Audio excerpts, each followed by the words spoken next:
In this video, I am going to go over some of the cues that I use in coaching people how to do the deadlift.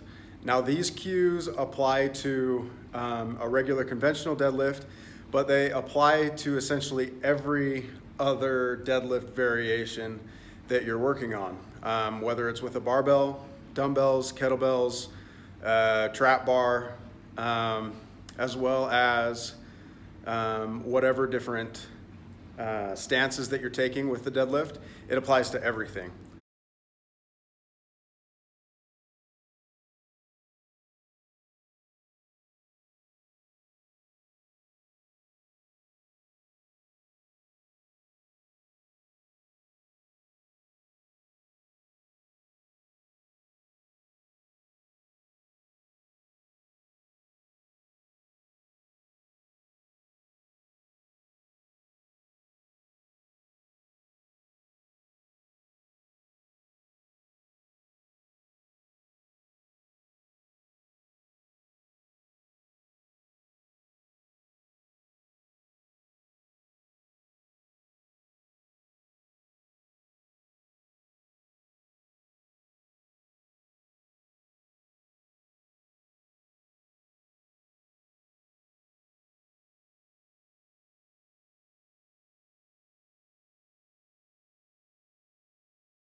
Now I want to touch on the very last, but one of the more important aspects of deadlifting properly, safely, and efficiently, and that is the cue of taking the slack out of the bar. Now the cue taking the slack out of the bar, it applies to every single deadlift variation, but the easiest way to illustrate this is going to be with a barbell. So I've done a crappy little drawing here, but it's just to illustrate this. So this is your barbell. Okay, this red, and then here are the weights on the barbell. So it's sitting on the ground right now. Now, taking the slack out of the bar means that you are going to be creating tension throughout your entire body, and you do that by slightly bringing the bar up.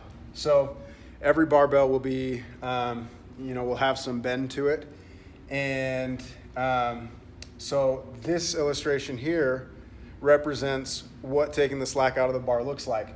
So the weight is still on the ground, but you should be applying some tension through the bar and creating good activation and tension throughout your entire body.